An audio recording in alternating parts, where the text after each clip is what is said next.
All right, कैसे हो? What's going on my loveliest and dearest people out there. मैं हूं प्रणय। और कैसे हो पहले तो ये बताओ। वैसे तो ये प्रीमियर वीडियो, बट फिर भी हम लाइव वाली फील लेंगे। आप चैट बॉक्स में भी डाल सकते हो। और एनर्जी कैसी है भाई? ऐसे हल्के फुल्के तो नहीं बैठो ना, थोड़े मजे से बैठो यार। ऐसे हल्के फुल्के बैठने से कुछ नहीं होता है, ठीक है? एनर्जी लाओ अपने अंदर थोड़ी। कुछ भी होना, कुछ भी हो रहा होना, बस खुद को बोलो कि नहीं मैं कर लूंगा, आई एम द बेस्ट। दिन में 10 बार अपने आप को ये बोलो तो मजा आएगा आपको। एक ना एक बार तो बहुत ही मजे से मजा आएगा, ठीक है? सब थोड़ी सी एनर्जी पहले बूस्ट कर लो, ठीक है? सारे लोग जितने भी देख रहे हो सबके सब अपनी एनर्जी बूस्ट करो। उसके बाद में हम लेक्चर पे चलेंगे। लेक्चर तो नहीं बोलेंगे इसको हम थोड़ा, क्योंकि मैं जो लेक्चर मैं लेक्चर बोलना पसंद नहीं करता हूं, क्योंकि हम थोड़ा सा ऐसे इंटरएक्टिव, फनी, कम एंटरटेनमेंट, कम ऐसे सीनियर वाली वाइब रखने की कोशिश करते हैं। बट एनीवेज फिर भी टेक्निकली तो एक लेक्चर ही होगा। तो आज हम डिस्कस करेंगे सेपरेशन के बारे में। इसके पहले वाले वीडियो में हमने पूरा का पूरा बाकी का चैप्टर कवर कर लिया, is matter around us pure. इसमें हम सेपरेशन पे फोकस करेंगे, जो सेपरेशन टेक्निक्स हैं। बहुत ही मजे से भाई, इतना, और मैंने बहुत सारी स्लाइड्स में ना इतनी सही सही चीजें लेके आपको मजा भी आएगा देखने में।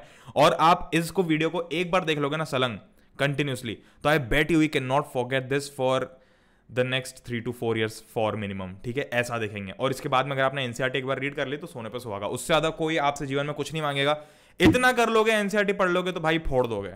जहां जाओगे वहां फोड़ के आओगे, ठीक है? तो with that note let's start. हम अपने आप को थोड़ा सा छोटा कर लेते हैं। वैसे अपने आप को कभी छोटा समझना नहीं चाहिए, but anyways it was not a good joke, I know that. Okay, चलो भैया, दिख रहे हैं ना हम बिल्कुल सही साठ सही तरीके से।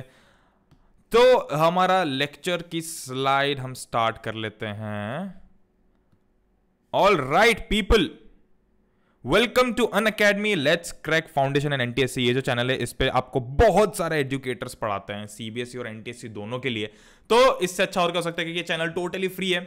और उसके अलावा मेरी जो स्पेशल क्लासेस होंगी, आपको नीचे डिस्क्रिप्शन में लिंक भी मिल जाएगी मेरी प्रोफाइल की। तो आपको सबसे पहले क्या करना है, मुझे फॉलो करना है अनअकैडमी पे जाके। टोटली फ्री है फॉलो करना, वहां पे जाके फॉलो कर लो। और जो भी मैं स्पेशल क्लासेस डालूंगा वहां पे कुछ एक्सक्लूसिव कंटेंट आएगा, वो भी फ्री ऑफ कॉस्ट रहेगा, बट वो ऐप पे रहेगा केवल। तो अगर आप फॉलो नहीं कर दो तो कर लो, और डेफिनेटली नोटिफाइड रहना जब भी अगली क्लासेस आती है। तो लेट्स क्रैक फाउंडेशन एनटीएससी एक छोटा सा इंट्रोडक्शन ले लेते हैं, उसके बाद हम लेक्चर स्टार्ट करेंगे। About me, I hi hi hi, about me, ये थोड़ा सा खैर अच्छा लगता है ये वाला पोर्शन।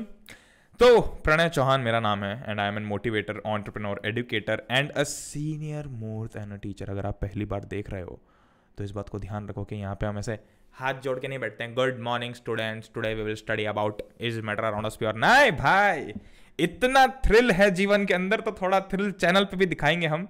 तो हम जो है वो सीनियर वाइब जिसको बोलते हैं ना, एक जो वाइब आती है कि भाई फील आ रही है कि कोई बंदा अपने कंधे पे हाथ डाल के हमको समझा रहा है, वो वाली फील आएगी। और इसी फील के साथ में, ऐसा नहीं कि मैं सिर्फ ऐसे मनबत्ती आपको फील दे रहा हूं। I have scored 9.4 CGPA in my class and please if you find I will be talking in English, तो अगर आपको मेरे कुछ हिंदी वर्ड्स थोड़े ज्यादा ऐसे मजेदार लगते हैं तो प्लीज लाइक करते रहना। I have scored 9.4 CGPA in class 10 CBSE and 91.4% in class 12 CBSE PCM। ये देख के काफी लोग डर जाते हैं, बट हम नहीं डरे थे। हम भी डर गए थे, बट हमने कैसे भी करके स्कोर कर लिया था। अच्छा, ऑल यूजिंग स्ट्रेटेजीज का मतलब समझ रहे हो? ऑल यूजिंग स्ट्रेटेजीज का मतलब ये है कि हम सिर्फ किताबी कीड़े बन के नहीं थे। हमने साल भर ऐसे दिन भर किताबों में जीवन नहीं गुजारा हमारा। हमने साल भर सारी चीजें की, एंड में आके हमने किताबों को इस तरह से पकड़ा कि वो स्ट्रेटेजाइज हो जाए, वो ऑर्गेनाइज इस तरह से हो कि भाई मैं एक महीने में उतना पढ़ लूँ जितना लोगों ने साल भर में नहीं पढ़ा। और एग्जाम सेंट्रिक, बिल्कुल एग्जाम सेंट्रिक, फालतू इधर उधर की बातें नहीं करना, केवल एग्जाम सेंट्रिक। ये सारी चीजें हमने कवर की हैं। और मेरा नाम प्रणय चौहान लिखा हुआ है। एनीवेज, तो अगर आप इस चैनल पे मुझे देखते रहते हो या कहीं भी मुझे देखते हो, तो मैं भाई हमेशा यही कोशिश करता हूं कि मैं आपको स्ट्रेटेजी पे ज्यादा फोकस करूं एज कंपेयर टू बुक्स, ठीक है? क्योंकि किताबें तो सब पढ़ेंगे भाई, जिसको नंबर नहीं आएंगे, जो फेल होगा वो भी कुछ ना कुछ तो पढ़ के ही जाएगा, पर स्ट्रेटेजी कौन कैसे लगाता है सब उस पर डिपेंड करता है। नेक्स्ट, टेबल ऑफ कंटेंट्स भाई, चैप्टर जो था फर्स्ट पार्ट सेकंड पार्ट तो हमने उसी में कंप्लीट कर लिया। ऑल्दो मैं उसमें ही सब कुछ कंप्लीट करने वाला था, बट मैंने सोचा कि सेपरेशन को थोड़ा और ज्यादा इनोवेटिव, क्यूट, खूबसूरत बनाते हैं, तो इसलिए सेपरेशन। और सेशन रिकैप छोटा सा, खैर ये तो फॉर्मल हो गया भाई बहुत।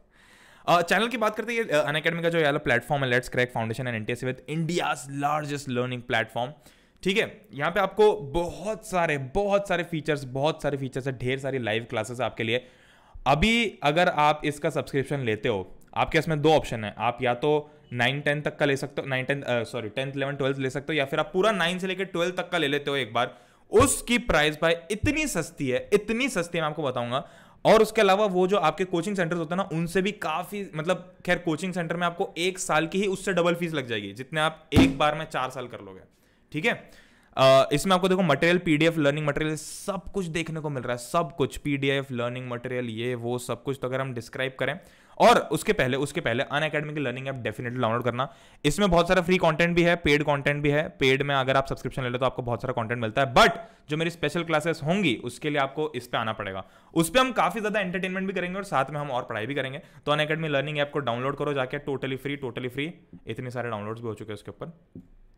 अगर मैं सब्सक्रिप्शन की बात करूं, देखो एक चीज ध्यान से सुनना, ठीक है, भले आप फिर उसके बाद में आपकी चॉइस है कि आपको लेना है नहीं लेना है। फाउंडेशन एंड एनटीएससी सब्सक्रिप्शन है एक, और एक आपके पास में 9th 10th 11th 12th वाला सब्सक्रिप्शन है। देखो फाउंडेशन एनटीएससी में क्या है, आपकी जो पूरी शुरू से जो क्लासेस है वो ऐसी होंगे कि आपको आगे चल के जो कॉम्पिटेटिव एग्जाम है उसमें ज्यादा टफ ना लगे चीजें। इसका जो सब्सक्रिप्शन है वो है 21,000 का, ठीक है। 21,000 में आपको फाउंडेशन एंड एनटीएससी 2 साल के लिए 24 मंथ सब्सक्रिप्शन है, 2 साल के लिए सिर्फ 21,000, नहीं उससे भी सस्ता। क्यों? क्योंकि आपको, अगर आप एक कूपन कोड यूज करते हो ना PC001, तो आपको 10% फ्लैट डिस्काउंट मिलता है। यानी कि करीब करीब आप 2,500-3,000 रुपए, 3,100 रुपए फ्लैट सेव कर लोगे। उतने में फिर आपको जो करना हो करना। 18,900 रुपीज, यानी कि 788 पर मंथ। 788 पर मंथ पता है कितना होता है? ऐसा देखने में ज्यादा लग रहा है, केवल 788 पर मंथ होता है भाई एक दिन का करीब करीब 25 रुपए।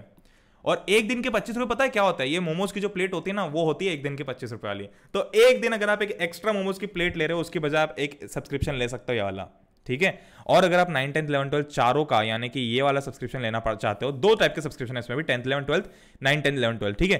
तो जो 9th में है वो ये वाला ले सकते हैं, जो 8th में है वो भी वाला ले सकते हैं, और जो 10th में पहुंच चुके हैं उनको डेफिनेटली 9th का तो मैं रिकमेंड नहीं करूंगा, तो आप ये वाला ले सकते हो। ये जो सब्सक्रिप्शन है आपको 28,800 का पड़ेगा, और ये वाला 32,400 का पड़ेगा अगर आप 36 मंथ्स का लेते हो। और अगर आप 48 मंथ्स का लेते हो, यानी कि भाई 9th 10th 11th 12th, ये 4 साल जो आपके हैं, ये 4 साल अगर आप एक ही बार में लेना चाहते हो तो ये 48 मंथ्स वाला ले सकते हो आप, केवल 36,750। ये भी आपके दिन के 25 रुपए के आसपास हो गया, ठीक है। और 36,000 प्राइस फिर भी ज्यादा लग रही है अगर आपको, तो आप सोचो कि बहुत सारे इंस्टीट्यूशंस की प्राइस एक ही साल की इससे भी डबल होती है। तो आपको ये तो एक ही साल में 50% और 4 साल के हिसाब से कितना सस्ता मिल रहा है, ये सोच के देखो आप। केवल 36,000 में आप 4 साल कवर कर सकते हो पूरा अथा मटेरियल, अथा कंटेंट, अथा लेक्चर्स, अथा एंटरटेनमेंट, सब कुछ इसमें आपको मिलेगा। 10th 11th 12th में भी सेम वही केस है, 800 रुपीज पर मंथ का मिलेगा आपको। ये अगर आप 3 साल का लेते हो, डेफिनेटली 4 साल का लेके क्या करोगे? अगेन ये सिर्फ तब जब आप कूपन कोड यूज करते हो ये वाला, अदरवाइज आपको प्राइस महंगी मिलेगी, ठीक है। PC001। All right, let's start. तो उसके पहले मैं आपको बता दूं, डेली ऑलमोस्ट 4 से 5 मेरा प्रीमियर होता है, ठीक है। आई गो ऑन प्रीमियर, या फिर मैं लाइव भी जा सकता हूं। तो ये डेली 4 से 5 होता है। और 10 से 11 आज यानी कि जब आप इस वीडियो को देख रहे हो, आज ही रात को 10 से 11 बजे हम इस फुल चैप्टर की क्विज लेने वाले हैं। और ये मजेदार क्विज होगी, ठीक है। कल जो क्विज हुई थी उसमें थोड़ा सा क्या हुआ था कि टेक्निकल इशू आ गया था, बट आज जो क्विज होने वाली है वो काफी मजेदार होने वाली है, क्योंकि उसमें हम पूरा चैप्टर कवर करेंगे और एक हेल्दी कंपटीशन रखेंगे। और आप जितने भी लोग इंटरेक्ट करोगे चैट सेक्शन में, वो सब भी हम बिल्कुल तैयार रखेंगे। तो बिल्कुल फुल टू कॉफी मग लेके बैठना, एक नोटबुक लेके बैठना और मस्त चालू हो जाना। Let's start with separation. क्या होता है ये? तो ये सेपरेशन है बेसिकली जुदाई के अलग अलग तरीके कि कैसे छुटकारा पाना है एक दूसरे से। देखो, जब भी हमको किसी से छुटकारा पाना होता है, ये देखो, और जो भी मैं बातें बताऊंगा आपको वो फिजिक्स, सॉरी केमिस्ट्री, खैर फिजिक्स में भी थोड़ा बहुत टॉपिक है, बट केमिस्ट्री और आपकी रियल लाइफ दोनों में उतना ही इक्वली इंपॉर्टेंट है। तो हम ऐसे रिलेट करते हैं लाइफ को कंसेप्ट्स के साथ में। तो जब भी आपको किसी इंसान के साथ छुटकारा पाना होता है, तो सबसे पहली चीज सोचो कि आपको क्या लगता है। मतलब ऐसे हवे में तो कोई आके छुटकारा नहीं मिल जाता आपको। या मान लो कि आपको 2 लोग दिख रहे हैं, आप चाहते हो कि वो दोनों एक दूसरे से अलग हो जाए, तो आप क्या करोगे? कुछ तो करोगे, कुछ ना कुछ तो आपको करना पड़ेगा भाई। 2 लोगों के बीच में जब अच्छे संबंध हैं तो उनको तोड़ने के लिए आपको बाहर से कुछ ना कुछ तो करना पड़ेगा बाहर से, ठीक है। या तो आप किसी को भड़काओगे, ठीक है, या तो आप किसी को भड़काओगे, या फिर आप इन दोनों को एक दूसरे के खिलाफ, हाँ एक्चुअली आप इन दोनों को एक दूसरे के खिलाफ भड़काओगे कि भाई तेरी जो प्रॉपर्टीज हैं वो कुछ अलग हैं और इसकी प्रॉपर्टीज कुछ अलग हैं। ये जीवन में कुछ और चाहता है, तू जीवन में कुछ और चाहता है, तो भाई ऐसे में तुम्हारी जोड़ी कैसे बनेगी? तो अगर तुम उनको यह आभास दिला देते हो कि ये दोनों अलग अलग हैं, किस चीज में? अपनी प्रॉपर्टीज में अलग अलग हैं, अपनी प्रॉपर्टीज में अलग अलग हैं, तो तुम इन दोनों को आराम से अलग कर सकते हो, सेपरेट कर सकते हो। ठीक है, सेम लाइफ का कंसेप्ट सेम हम केमिस्ट्री में उतार देंगे, कॉपी पेस्ट। क्या करेंगे हम सेपरेशन मेथड्स का उपयोग करेंगे। हमारे पास में टोटल 10 मेथड्स हैं, बट इनमें जो सबसे खास बात है, देखो ये तो हो गया हमारी केमिस्ट्री वाली भाषा, ये सब हमारी साइंटिफिक भाषा हो गई है, बट हमको ज्यादा ध्यान हमारी जिंदगी वाली भाषा पे देना है। Difference in physical properties is the reason of separation. Separation सिर्फ ये जो सेपरेशन होता है ना, सेपरेशन ऑफ मिक्सचर, ये जो सेपरेशन जिसकी हम बात कर रहे हैं, ये है सेपरेशन ऑफ मिक्सचर्स। ठीक है, ये जो सेपरेशन ऑफ मिक्सचर्स होता है ना, ये सिर्फ सिर्फ और एक second, I hope we are still connected.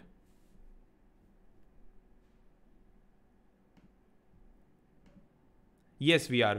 I'm really sorry. We are still connected. We will begin. I thought, मुझे लगा कि there might be something that gone wrong. Okay. All right. तो ये जो सेपरेशन मेथड्स इनकी बात कर रहा था, देखो क्या होता है कि भाई मान लो कि ये दो लोग हैं, 1 2, इसको हम इग्नोर कर देते हैं, इसकी कोई जरूरत नहीं यहाँ पे। ठीक है, ये दोनों अलग क्यों हो सकते हैं, किन कारणों की वजह से अलग होते हैं लोग। अगर आप किसी के साथ में सेपरेट भी होते हो कैसे भी तरीके से, तो आप क्यों होते हो? इसलिए होते हो क्योंकि आपके बीच में डिफरेंसेस क्रिएट हो जाते हैं।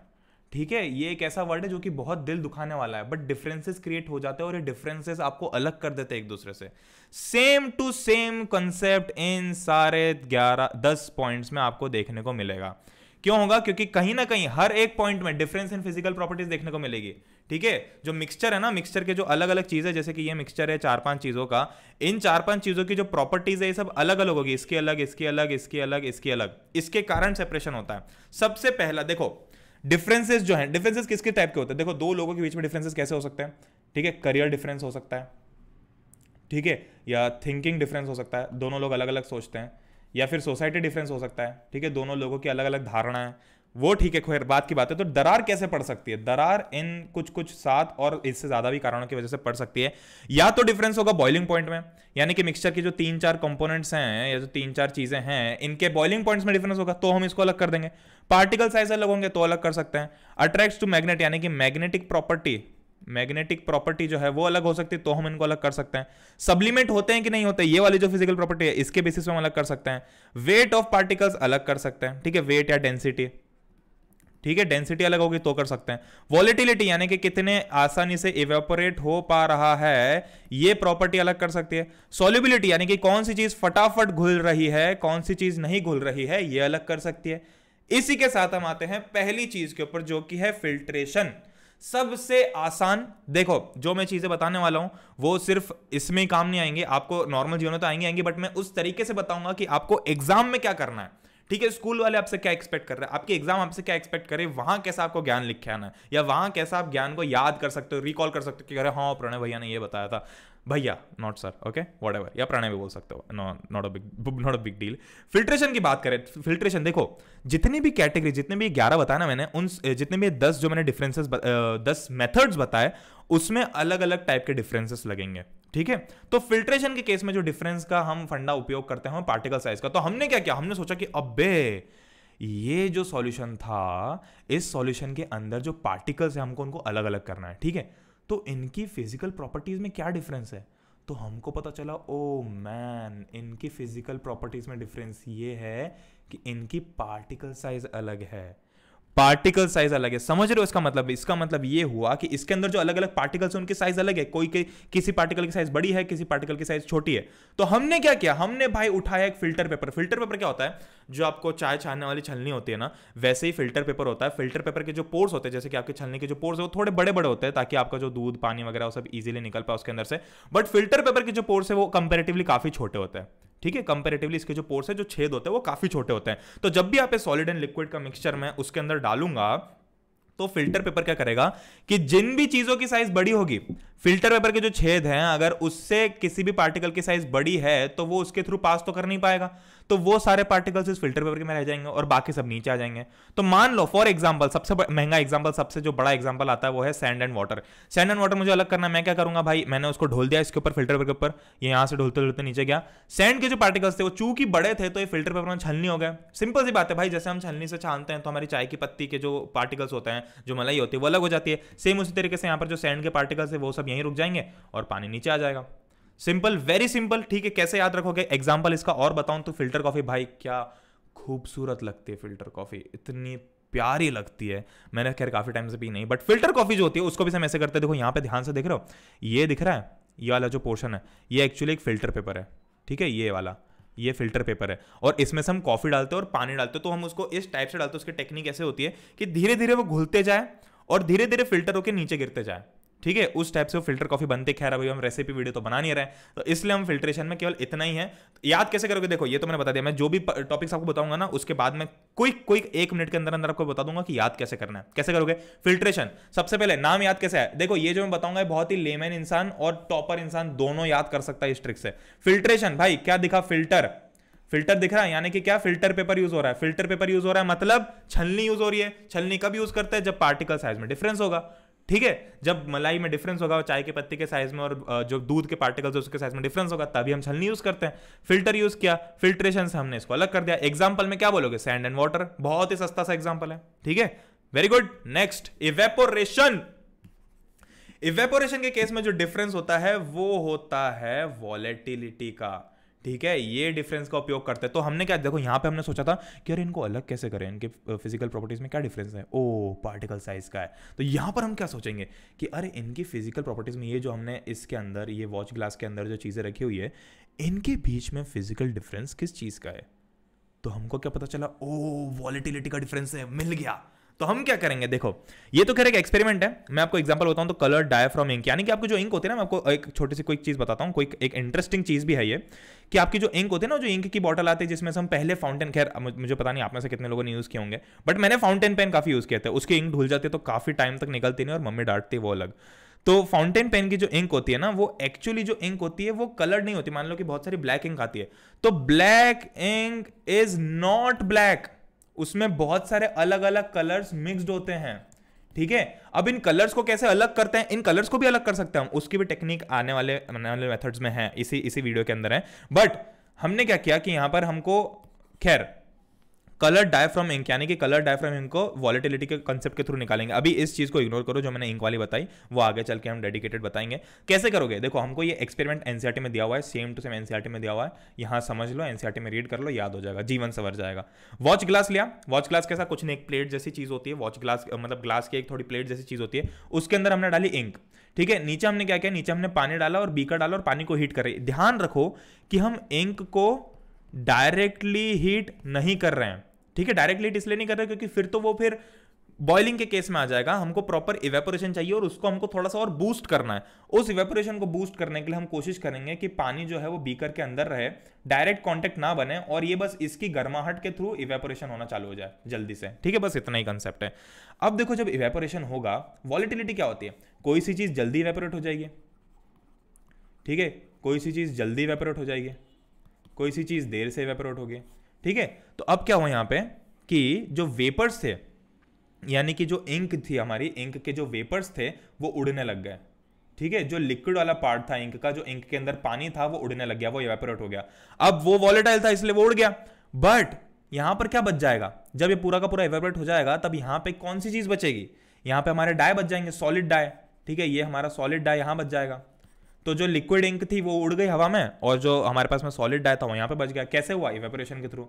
ठीक है, इवेपोरेशन को हमने बूस्ट कैसे किया? नीचे बीकर लगा के। तो हमने क्या सोचा कि हमको अलग करना है। अब देखो मैं फिर से एक बार क्विक रिवाइज करता हूँ, हमको करना है इसको अलग। अलग करने के लिए क्या, हमको पता चला कि वॉलेटिलिटी का डिफरेंस है, तो हम क्या करेंगे? इवेपोरेट करेंगे। इवेपोरेट हम चाहे तो वैसे भी कर सकते थे, बट हमारे पास इतना टाइम नहीं है कि हम उसको बैठ के देखते रहे सब कुछ छोड़ छाड़ के। तो हमने क्या किया? इवेपोरेशन को थोड़ा सा बूस्ट करना था, तो हमने यहाँ पर नीचे पानी का उपयोग कर लिया। ठीक है, इसको डायरेक्टली हीट नहीं किया, पानी के थ्रू किया।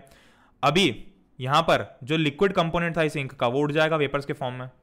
ठीक है, और नीचे क्या बच जाएगा? सॉलिड बच जाएगा केवल। ये हो गया आपका इवेपोरेशन कंप्लीट। क्रिस्टलाइजेशन, देखो और एक और चीज यहां पर मैंने एग्जांपल में एक एग्जांपल नहीं लिखा है।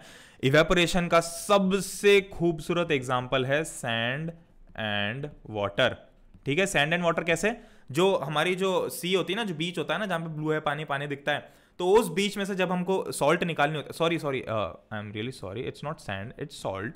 तो जब हमको उसमें से सॉल्ट अलग करनी होती है, जो नमक हम खाते हैं वो कहाँ से आता है? वो एक्चुअली सी में से आता है, आपको पता होगा ये। तो हम लोग क्या करते हैं, वो पानी लेते हैं और बड़े बड़े इंडस्ट्रीज में, बड़े बड़े जगहों पर वो पानी स्टोर रहता है इस टाइप से कि भाई वो इवेपोरेट हो जाए। तो जब पानी इवेपोरेट हो जाएगा, चूंकि वो जल्दी इवेपोरेट हो जाता है, तो जब पानी इवेपोरेट हो जाएगा उसके बाद में हमारे पास में नीचे केवल सॉल्ट बच जाएगी।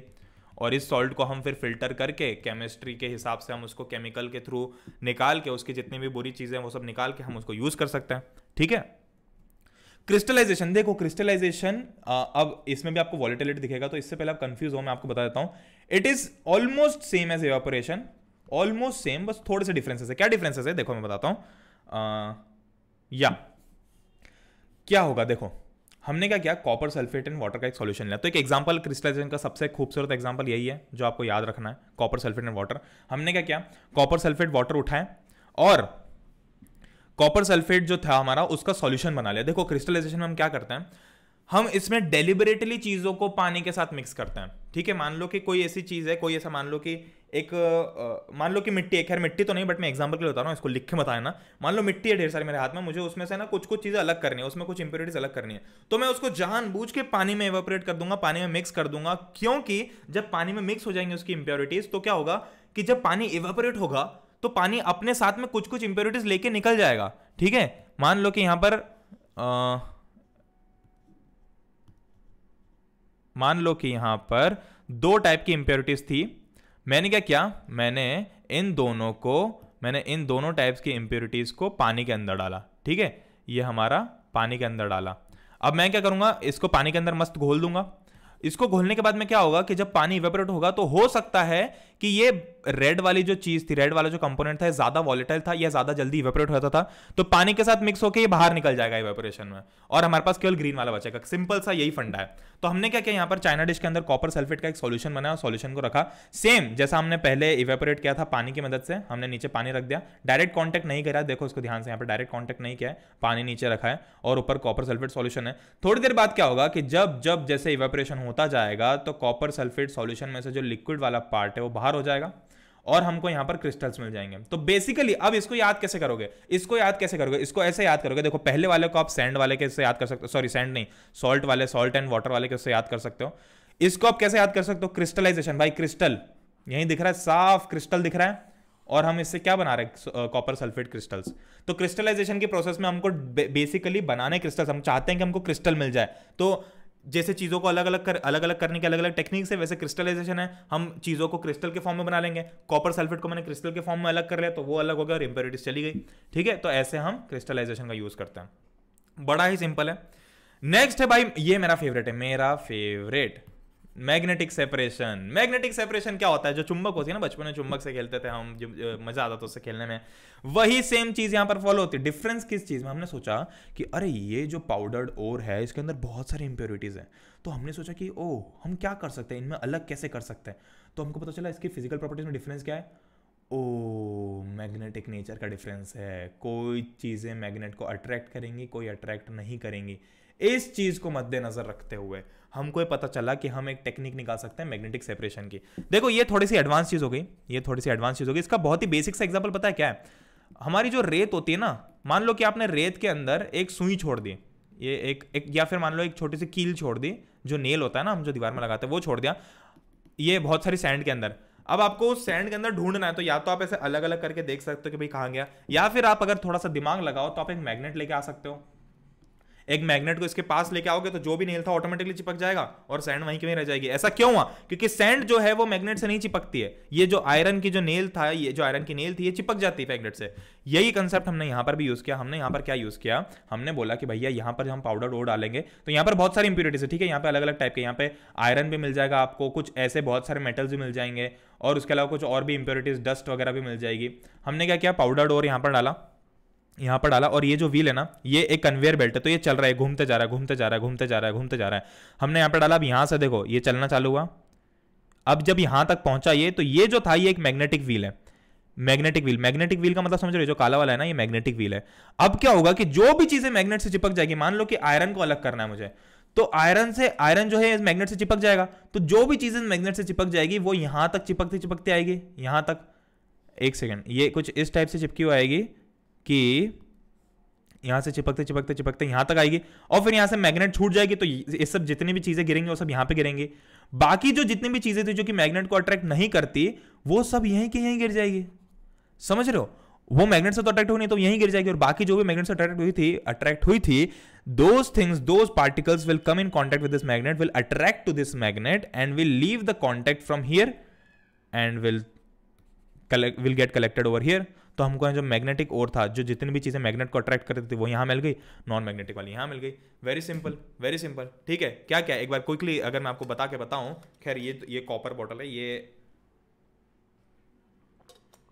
इसके साथ में हमें एक्सपेरिमेंट कंडक्ट नहीं कर सकते। क्या करना है, मैग्नेटिक पार्टिकल्स जो थे वो अलग हो जाएंगे यहाँ पर भाई मैग्नेट से चिपक के, बाकी सारे नीचे गिर जाएंगे। नेक्स्ट हम आते हैं सब्लिमेशन के ऊपर, फटाफट करते हैं, क्विकली देखते हैं इसको हम। नेक्स्ट हम आते हैं सब्लिमेशन के ऊपर। ठीक है, सब्लिमेशन में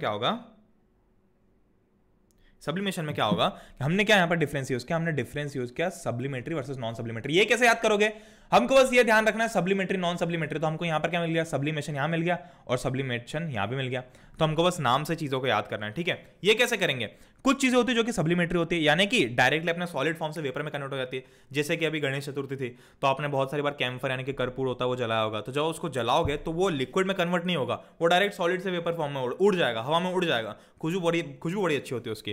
ठीक है, तो सब्लिमेटरी वर्सेस नॉन सब्लिमेटरी, हमको बस ये चेक करना है कि हमने क्या सोचा कि चलो हमारे पास में, इसका एक एग्जांपल भी बताता हूं। इसका एग्जांपल बहुत ही महंगा सा क्यूट सा एग्जांपल है, अमोनियम क्लोराइड एंड सॉल्ट। ये आपके बुक में भी दिया हुआ है, अमोनियम क्लोराइड एंड सॉल्ट। आपने इसमें क्या किया कि एक आपके पास में इसका मिक्सचर था, आपको इनको अलग कर रहा है, तो फिर आपने सोचा, आपने दिमाग लगाया हमेशा की तरह कि हमको इसमें क्या फिजिकल डिफरेंस मिल रहा है, तो आपको पता चला डिफरेंस ये है कि अमोनियम क्लोराइड जो है वो सब्लिमेटरी है और सॉल्ट जो है वो नॉन सब्लिमेटरी है। तो हम इन दोनों को बड़ी आसानी से अलग कर सकते हैं। कैसे किया, ये एक्सपेरिमेंट एनसीईआरटी में दिया हुआ है, बहुत पूछा जाता है, याद कर लो, मैं बता देता हूं कैसे करना है। हमने क्या किया, हमने इसको सब्लिमेशन के लिए छोड़ा। हमने क्या किया, थोड़ा सा यहाँ पर हमने इसमें फ्लेम भी दे दी ताकि थोड़ा सा गर्म होता जाए, जल्दी जल्दी हमारा सब्लिमेशन प्रोसेस हो जाए। ये हमने इस टाइप का एक फनल लिया। ठीक है, इस फनल के अंदर हमने यहाँ पर एक चाइना डिश ली, मैं आपको यहाँ पर भी ड्रॉ करके बताता हूँ, वैसे मेरी ड्राइंग काफ़ी अच्छी तो नहीं है। तो हमने इस फनल के अंदर यहाँ पर एक चाइना डिश ली, उसके अंदर हमने ये अमोनियम क्लोराइड एंड सॉल्ट डाला। अब क्या होगा, थोड़ी देर में जब ये सब्लिमेशन चालू होगा तो अमोनियम क्लोराइड तो सब्लिमेट हो जाएगा, तो वो वेपर्स के फॉर्म में ऊपर उड़ने लग जाएगा। ठीक है, वो तो वेपर्स के फॉर्म में बाहर हो जाएगा और सॉल्ट यहीं कहीं रह जाएगी। तो हमको सॉल्ट तो मिल गई यहाँ पे नीचे, भैया आपने बोला कि ठीक है अमोनियम क्लोराइड तो ऊपर सब्लिमेशन हो जाएगा तो नीचे केवल सॉल्ट बचेगी, तो हमको सॉल्ट तो मिल गई, पर हमको अमोनियम क्लोराइड कैसे मिलेगा, वो कहीं हवा में उड़ ना जाए वरना वेस्ट हो जाएगा। तो हम क्या करेंगे कि इसके ऊपर एक कॉटन प्लग लगा देंगे। ठीक है, एक प्लग लगा दिया ताकि जो अमोनियम क्लोराइड सब्लिमेट होकर ऊपर जा रहा है वो बाहर ना निकले। ठीक है, वो बाहर ना निकले। अब जब वो बाहर नहीं निकलेगा तो जब इस पोर्शन में देखो, ये जो गर्म हो रहा है केवल यहाँ पे हो रहा है। ठीक है, इसको हम इतना ज्यादा गर्म भी नहीं कर रहे कि पूरा जल जाए, बट जो गर्म हो रहा है सिर्फ यहाँ हो रहा है। तो ऊपर जाने के बाद में जब यहाँ पर हमारे अमोनियम क्लोराइड के जो वेपर्स है, ये देखो वेपर्स ऑफ अमोनियम क्लोराइड जब यहाँ पे जाएंगे तो ये बाहर तो निकल नहीं पाएंगे, तो ये क्या होगा कि फिर यहीं पे ठंडे होने लग जाएंगे। अब ये ठंडे कैसे होंगे, ये ठंडे डायरेक्ट ये लिक्विड के फॉर्म में, लिक्विड में नहीं जाएंगे ये। ठीक है, जैसे ये सॉलिड से गैस बनता है ना, जैसे सॉलिड से गैस बने थे वैसे गैस से सॉलिड बन जाएंगे, या sorry to be technically specific vapour से सॉलिड बन जाएंगे। ठीक है, तो यहां पर वेपर से जब सॉलिड बनेंगे तो ये जो दीवार है ना इसकी, एक बार दिखाऊं आपको, तो जो दीवार है इस फनल की जो दीवार दिख रही है इससे चिपक जाएंगे। ठीक है, तो जब ये चिपकते चिपकते धीरे धीरे नीचे आएंगे तो आपको यहां पर देखने को मिल जाएंगे सॉलिडिफाइड अमोनियम क्लोराइड। बड़ा ही सिंपल था। क्या क्या हमने कुछ भी नहीं किया, हमने ना दो ऐसी चीजें ली, एक सब्लिमेटरी एक नॉन सब्लिमेटरी, हमने उसको चाइना डिश के अंदर रखा, हमने उसको सब्लिमेशन होने दिया, तो सब्लिमेशन जो शो करती है वो चीज अमोनियम क्लोराइड सब्लिमेट होकर यहाँ चली जाएगी, यहाँ वेपर्स के फॉर्म में गई तो उसको मिल गया कॉटन प्लग, वो बाहर निकल नहीं पाया, तो उसने सोचा कि अब क्या करें, उसने सोचा कि अब यहीं पर ठंडा होना पड़ेगा, तो यहीं पर ठंडा हो गया। ठंडा होने पर वो सॉलिड के फॉर्म में आया और इसकी जो दीवारें थी उससे चिपकते चिपकते चिपकते चिपकते हमको मिल गया। तो हमको दीवार पर चिपका हुआ जो रहेगा वो अमोनियम क्लोराइड मिल जाएगा और नीचे जो चाइना डिश के अंदर रखा हुआ रहेगा वो हमको एक सॉल्ट की तरह मिल जाएगा। ठीक है, सॉल्ट मिल जाएगी हमको। तो बेसिकली ये जो फनल थे ना, अब आप सोचोगे देखो एक कंफ्यूजन आपके दिमाग में आ सकता है कि अरे ऐसा कैसे हुआ, हमने ये चाइना डिश को इतने छोटे से छेद के अंदर से डाला कैसे। तो भाई बहुत जेन्युइन डाउट है, बट हमने एक्चुअली ना एक चाइना डिश ली है और उसके ऊपर एक फनल को उल्टा रख दिया है। ठीक है, वो जो फनल आता था ना हमारा जिससे हम वो कुप्पी बोलते हैं जिसको, उसको हमने ये अलग से रखा है, ठीक है। तो ये कोई ऐसा एक पूरा का पूरा बीकर टाइप नहीं है, ये फनल है, नीचे चाइना डिश रखी हुई है। तो आप इस फनल को जब उठाओगे ना तो आपको फनल पे मिल जाएगा वो, और नीचे चाइना डिश के ऊपर आपको सॉल्ट मिल जाएगी। समझो, ये अलग है, ये जुड़े हुए नहीं है, ये अलग है। ध्यान से देखो, यहां पे दिख रहा है ये सब्लिमेशन, वेरी सिंपल हो गया ये भी। Next, separating funnel. Separating funnel बहुत ही खूबसूरत चीज है। क्या अब इसको कैसे याद करोगे? देखो, सेपरेटिंग फनल एक अजीब सी चीज है, ठीक है। ये एक अलग टाइप का फनल है, नॉर्मल फनल नहीं है। तो ये आपको आसानी से याद हो जाएगा, क्योंकि नॉर्मल फनल तो आपको याद है, एक सेपरेटिंग फनल अलग टाइप का फनल है। तो अलग टाइप का फनल कब यूज करेंगे, याद करो, अलग टाइप का फनल, सेपरेटिंग फनल। ये सेपरेटिंग फनल कैसा हो, अलग टाइप का फनल। तो अलग टाइप का फनल कब यूज करेंगे, जब जो लिक्विड्स है वो अलग टाइप के हो। अलग टाइप से मतलब इमिसिबल, यानी कि जो आपस में नहीं घुलते। For example, liquids like oil and water. Oil को जब मैं वाटर के अंदर डालूंगा तो क्या वो घुल जाएगा? नहीं घुलेगा, वो ऊपर के ऊपर रहेगा। तो हम ऐसे जो चीजें होती हैं, इसमें इस टाइप के जो लिक्विड्स होते हैं उसमें हम सेपरेटिंग फनल का यूज करते हैं। अब इसमें क्या फिजिकल प्रॉपर्टी यूज की कि भैया हमने अगर ऑयल और वाटर को मिक्स कर दिया, मम्मी ने ऑयल और वाटर मिक्स कर दिया और मुझे बोला कि मुझे इन दोनों को अलग करना है, तो मैं अपना फिर से दिमाग लगाऊंगा। मैं ये सोचूंगा कि इन दोनों के बीच में फिजिकली क्या डिफरेंस है, कौन से फिजिकल प्रॉपर्टीज में डिफरेंस है। पहला तो मुझे मिल गया कि हाँ, इन दोनों को मिक्स नहीं कर सकते, और दूसरा डिफरेंस होगा डेंसिटी का डिफरेंस, ठीक है। आपको पता चलेगा कि जब भी आप घर पे भी ट्राई कर सकते हो, जब भी आप पानी के अंदर ऑयल को मिक्स करोगे और थोड़ी देर बाद देखोगे ना, तो आपको पता चलेगा कि जो ऑयल है वो ऑटोमेटिकली, जो ऑयल है, ये जो पानी था हमारा, तो जो ऑयल है ना वो ऑटोमेटिकली ऊपर की लेयर में आ जाएगा। क्यों? क्योंकि ऑयल की जो डेंसिटी होती है, ये ऑयल मान लो ये ब्लू कलर का ऑयल है, ये ऑटोमेटिकली ऊपर की लेयर में आ जाएगा। क्यों? क्योंकि ऑयल की जो डेंसिटी होती है वो कम होती है, इसलिए वो ऊपर आ जाएगा। और वाटर की डेंसिटी हैवी होती है, हैवी तो नहीं बट ज्यादा होती है, इसलिए वो नीचे रह जाएगा। तो हमने क्या किया, हमको जब ऑयल और वाटर का मिक्सचर दिया तो हमने इसको डाला सेपरेटिंग फनल में और थोड़ी देर रुके हम। कब तक रुके हम? जब तक कि ये ऑयल जो है ये ऊपर ना आ जाए, ठीक है, ये ऊपर ना आ जाए, पूरी तरह ऊपर कलेक्ट ना हो जाए और पानी पूरी तरह नीचे कलेक्ट ना हो जाए। अब इतना हो जाएगा तो बहुत आसान है हमारे लिए। हम क्या करेंगे कि नीचे हम एक नल लगा देंगे जिसको हम स्टॉप कॉक बोलते हैं। हमने उस नल को धीरे धीरे खोलना चालू किया, तो धीरे धीरे जब आप खोलोगे तो पानी नीचे गिरता जाएगा, ठीक है, पानी नीचे गिरता जाएगा, ये पानी नीचे ड्रॉप हो रहा है। और जैसे ही ये केरोसिन ऑयल नीचे ड्रॉप नहीं हो रहा है, क्योंकि पहले पानी जाएगा फिर केरोसिन ऑयल जाएगा, ठीक है। तो जब केरोसिन ऑयल यहां तक पहुंचा, इस लेवल तक ये केरोसिन ऑयल पहुंचा, तो हमने इस नल को बंद कर दिया। तो अब क्या हुआ, पानी तो हमने इस फनल से नीचे गिरा लिया, और हमारे पास जो केरोसिन ऑयल था वो यहीं कहीं रह जाएगा, क्योंकि यहां तक रह जाएगा केरोसिन ऑयल। क्योंकि हम जैसे ही केरोसिन ऑयल हमको दिखेगा नीचे गिर रहा है, हम स्टॉप कॉक को बंद कर देंगे, नल बंद कर देंगे, तो ऑयल ऊपर ही रह गया, पानी नीचे गिर गया। वेरी सिंपल, ये हो गया सेपरेटिंग फनल। याद कैसे करना है मैंने बता दिया। सेपरेटिंग फनल बस ये याद रखो कि ये अलग टाइप का फनल है, ठीक है, कुछ अलग ही टाइप का फनल है, क्योंकि नॉर्मल फनल जैसा नहीं दिखता है ना, ये अलग सा फनल है, ठीक है, उल्टा लटका दिया हमने। तो सेपरेटिंग फनल को याद कैसे करोगे? अलग टाइप का फनल। अलग टाइप के फनल से मतलब याद आएगा आपको कि अलग टाइप के लिक्विड्स से याद आएगा कि जो मिक्स नहीं होते। इससे आपको याद आ जाएगा कि ओके, हम यहां पर इमिसिबल लिक्विड्स की बात कर रहे थे।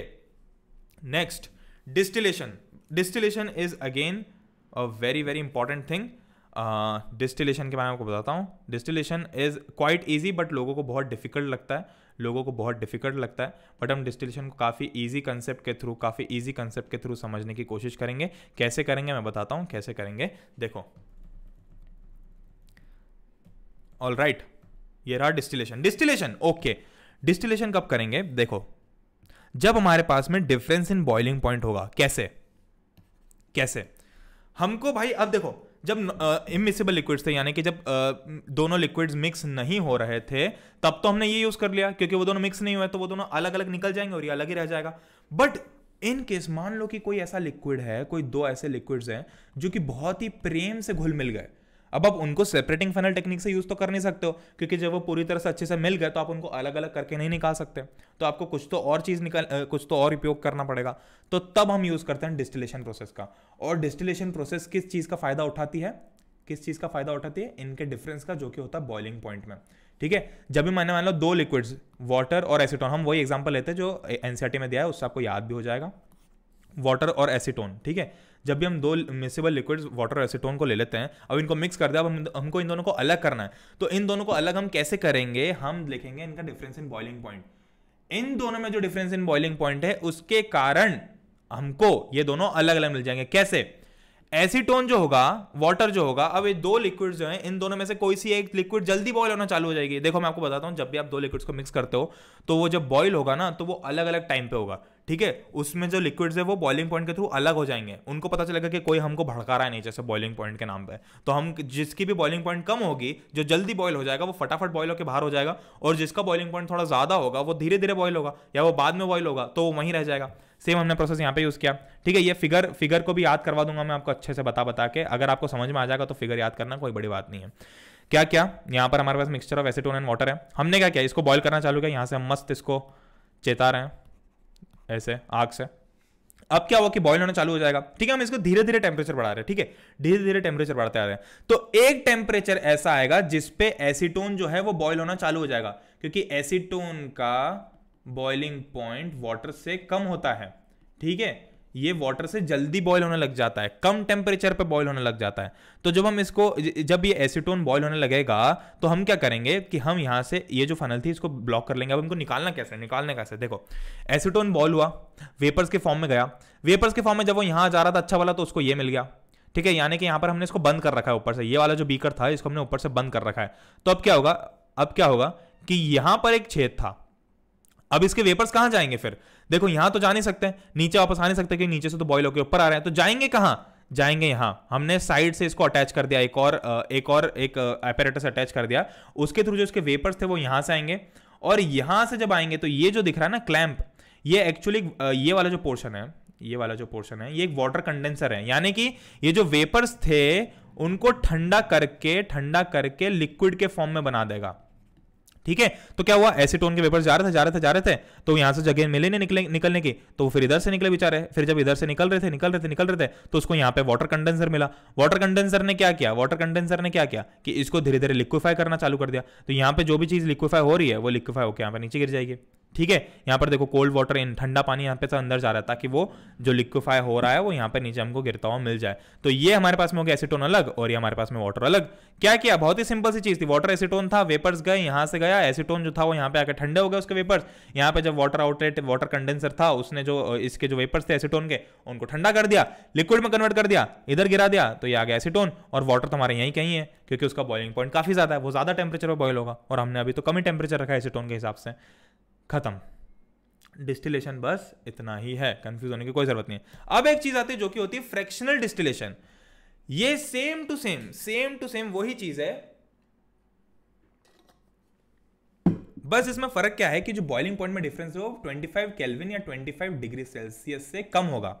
देखो इसमें जो डिफरेंस है एसीटोन और वाटर में, उनका जो बॉइलिंग पॉइंट का डिफरेंस है, यानी कि अगर मैं वाटर का बॉइलिंग पॉइंट माइनस एसीटोन का बॉइलिंग पॉइंट करूंगा तो मेरे को जो भी वैल्यू मिलेगी वो 25 डिग्री से तो ज्यादा ही होगी, ठीक है। बट फ्रैक्शनल डिस्टिलेशन हम उन लिक्विड्स के लिए यूज करते हैं जिनमें बॉइलिंग पॉइंट का डिफरेंस 25 डिग्री से कम होता है। तो ये अलग प्रोसेस क्यों, हम वही क्यों नहीं यूज कर सकते, हम वही इसलिए नहीं यूज कर सकते क्योंकि जब डिफरेंस बहुत कम होगा, ठीक है, जब उन दोनों के बीच में डिफरेंस बहुत कम होगा तो उनको इंडिविजुअली बॉयल करना डिफिकल्ट हो जाएगा। हो सकता है कि अगर मान लो वाटर और एसीटोन के बीच में बॉइलिंग पॉइंट का डिफरेंस 25 डिग्री से कम होता, मान लो कि अगर ऐसा होता, तो जब एसीटोन बॉयल होने लगता तो चांसेस थे कि थोड़े थोड़े वाटर के पार्टिकल्स भी बॉयल होने लग जाएं, थोड़ा थोड़ा वाटर खुद भी बॉयल होने लग जाए। ऐसे केस में प्रॉब्लम हो जाती क्योंकि फिर से हमको वही मिक्सचर मिल जाता।